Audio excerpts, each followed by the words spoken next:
Hello दोस्तों, आज हम इस वीडियो में आईएएस यानी कि यूपीएससी के सिलेबस के बारे में डिस्कस करेंगे कि इसमें कितने पेपर होते हैं, कितने चरणों में इसकी परीक्षा होती है, किसकी तैयारी कैसे की जानी चाहिए और किस विषय के ऊपर हमें मुख्य रूप से फोकस करना चाहिए।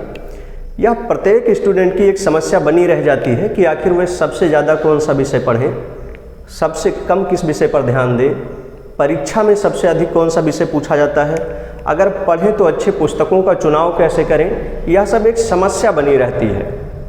छात्र जब ग्रेजुएशन कर लेते हैं या फिर इंटरमीडिएट के बाद से कुछ छात्र जो थोड़ा ज़्यादा जेन्युइन हैं हुए, और अधिकतर छात्र तो ग्रेजुएशन के बाद से यह बात सोचते हैं कि उन्हें यह तैयारी करनी है। तो तमाम सारी समस्याएं उनके मन में चलती रहती है कि कैसे तैयारी करनी है, इसका सिलेबस क्या होगा, पेपर कैसे होते हैं, पैटर्न क्या होता है। तो इन सारे बातों पर हम लोग एक अच्छा डिस्कस करेंगे। तो सबसे पहले तो यह जान लेना है हमें कि जो यह परीक्षा है यूपीएससी परीक्षा जो है यह एक वर्ष में एक बार होती है। यूपीएससी की परीक्षा एक वर्ष में एक बार होती है और इसे करवाता कौन है? तो यूनियन पब्लिक सर्विस कमीशन इसको करवाता है, यानी कि संघ लोक सेवा आयोग। संघ लोक सेवा आयोग के द्वारा यह परीक्षा कराई जाती है और प्रत्येक वर्ष में एक बार कराई जाती है। ये दो बातें हो गई। फिर इसके लिए जो न्यूनतम उम्र की बात की जाती है, तो न्यूनतम उम्र जो होना चाहिए, न्यूनतम उम्र होना चाहिए वह होना चाहिए 21 वर्ष। यानी कि ऐसा कोई विद्यार्थी जो 21 वर्ष पूरी कर चुका हो और साथ साथ में वह शैक्षिक योग्यता की बात करेंगे तो वह कम से कम स्नातक कर चुका हो, स्नातक उत्तीर्ण हो। तो यदि वह स्नातक उत्तीर्ण है, 21 वर्ष उसकी उम्र है, तो वह इस परीक्षा में फॉर्म भरने के लिए एलिजिबल है। यही उसकी न्यूनतम एलिजिबिलिटी है। अब अधिकतम कितनी है? तो यह कैटेगरी वाइज डिवाइड है कि जनरल के लिए कितना है, ओबीसी के लिए कितना है, एससी एसटी के लिए कितना है। तो इस हिसाब से यह बटा हुआ है। ठीक है, उम्मीद है इतनी बातें आपके समझ में आ गई होंगी कि न्यूनतम योग्यता क्या चाहिए। अब यह पेपर कैसे होता है, कितने चरणों में होता है, इसके बारे में हम लोग थोड़ा सा देखते हैं।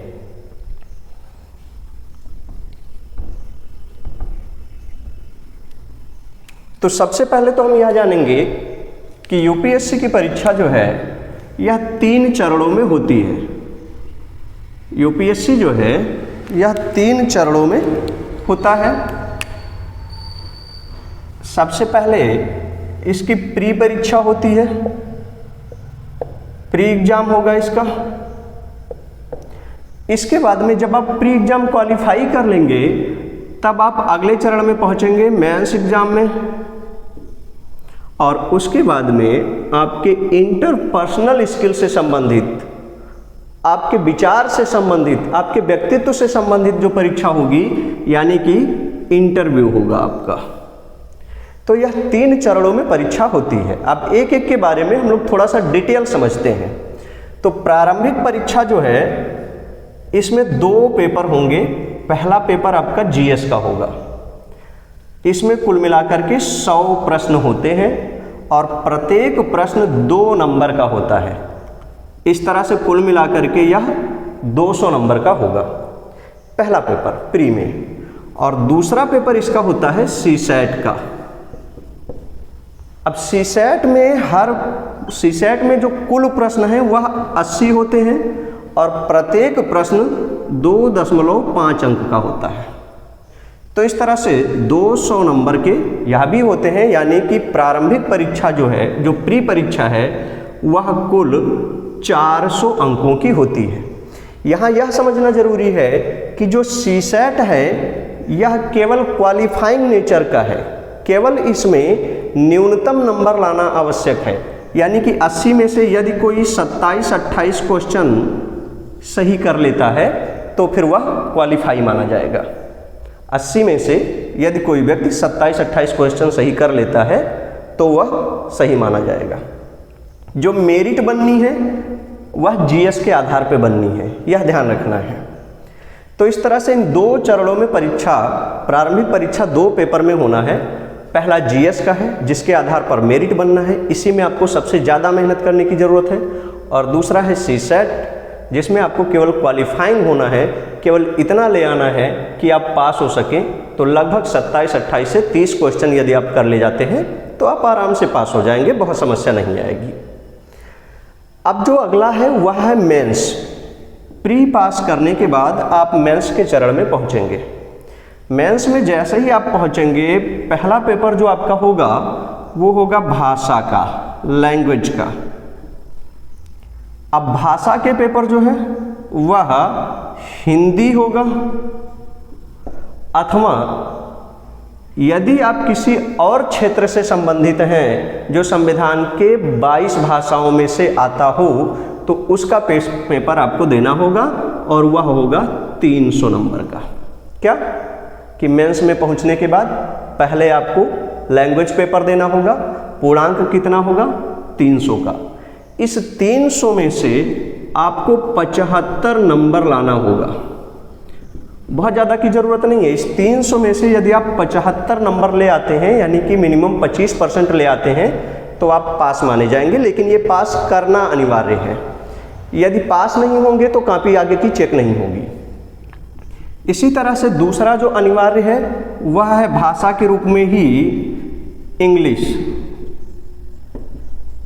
इंग्लिश महत्वपूर्ण है, वह भी 300 नंबर का होगा, और वह भी इसी प्रकार से केवल 75 नंबर लाना अनिवार्य है।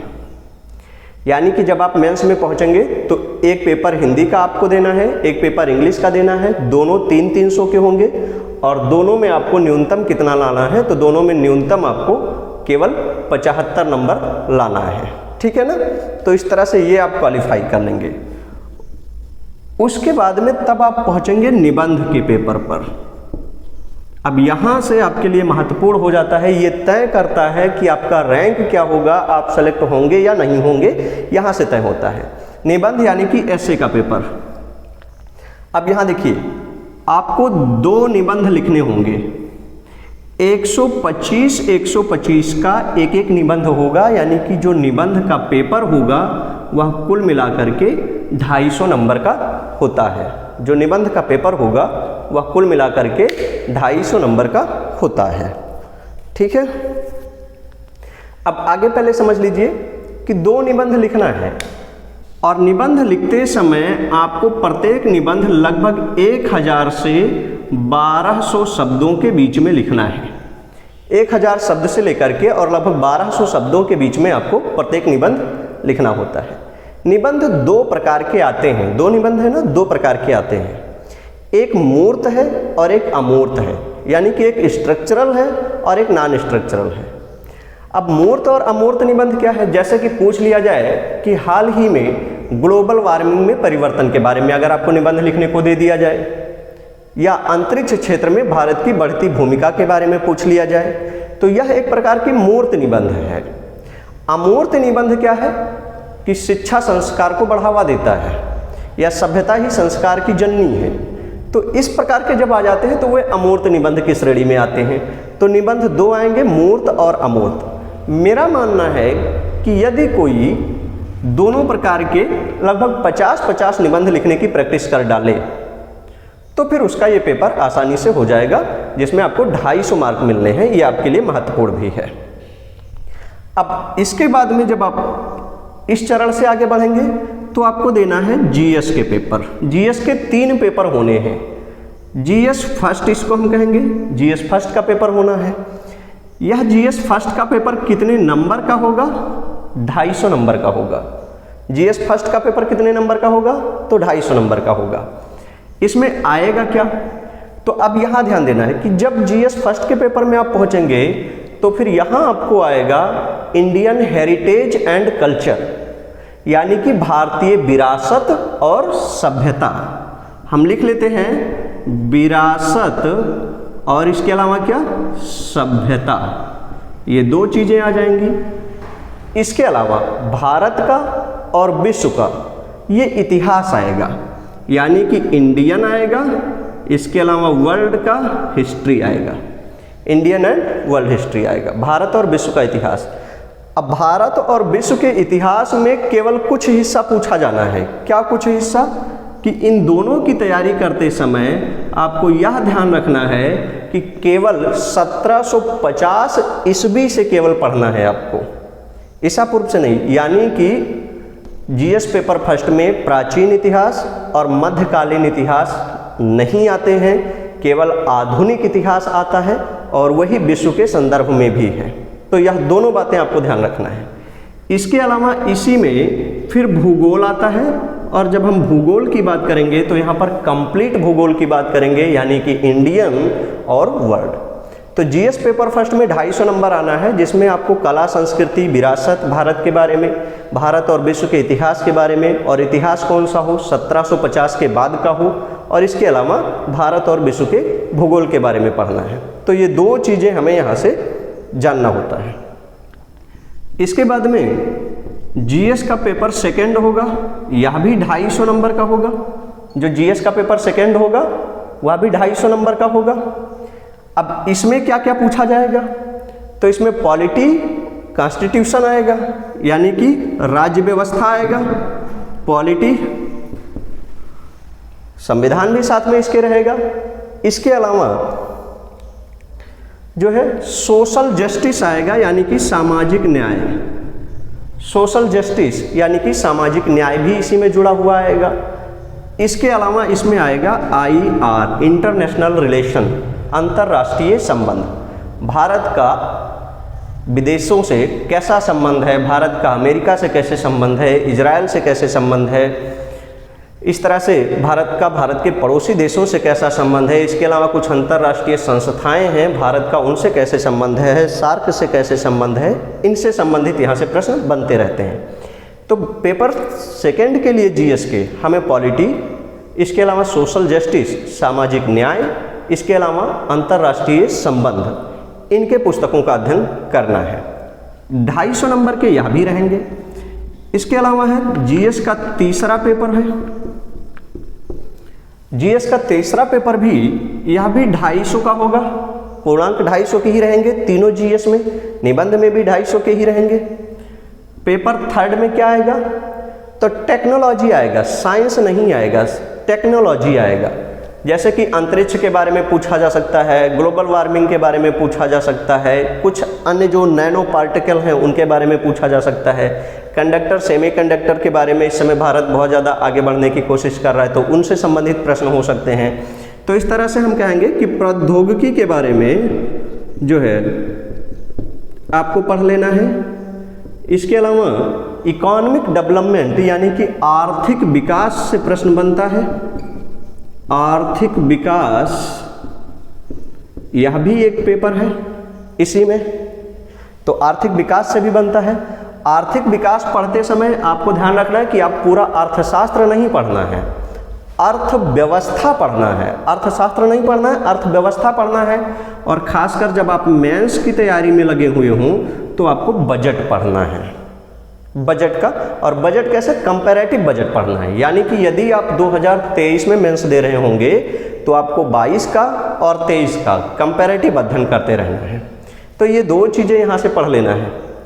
इसके अलावा सिक्योरिटी पढ़ना है, यानी कि सुरक्षा, कहीं कहीं इसको इंटरनल सिक्योरिटी, आंतरिक सुरक्षा भी कहा गया है, हम यहाँ केवल सुरक्षा शब्द ले लेते हैं कि भारत की सुरक्षा कैसे की जाएगी इत्यादि चीज़ें। और इसके अलावा पढ़ना है डिजास्टर मैनेजमेंट, डिजास्टर मैनेजमेंट यानी कि आपदा प्रबंधन से भी प्रश्न बनते रहते हैं। भूस्खलन हुआ, भूकंप हुआ, ज्वालामुखी का फटना हुआ, बादलों का फटना हुआ, बाढ़ का आना हुआ, सूखा है, तो इत्यादि चीज़ें किस में आती हैं? आपदा के अंतर्गत आती हैं। तो जब आप किसी जिले के जिला अधिकारी बनते हैं या किसी ऐसे पोस्ट पर बैठते हैं तो आप ऐसे आपदाओं का प्रबंधन कैसे करेंगे, मैनेजमेंट कैसे करेंगे, इसके बारे में भी यहाँ से प्रश्न बनता रहता है।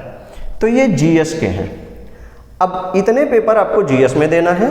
इसके बाद में फिर आपको ऑप्शनल सब्जेक्ट लेना होता है।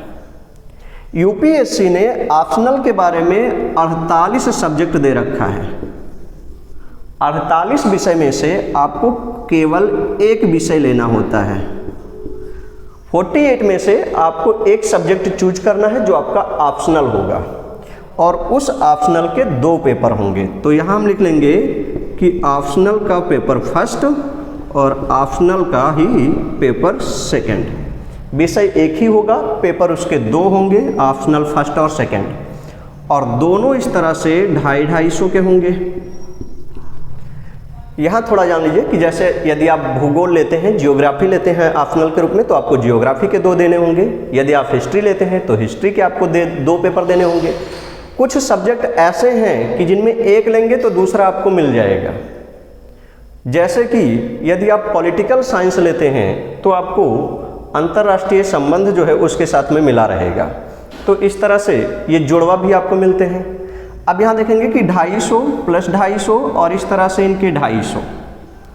इस तरह से मेंस में जो आपका पूर्णांक बनता है कुल मिलाकर के वह 1750 का बनता है। मेंस का पूर्णांक कितना होगा? तो मेंस का पूर्णांक आपका बनता है 1750 का।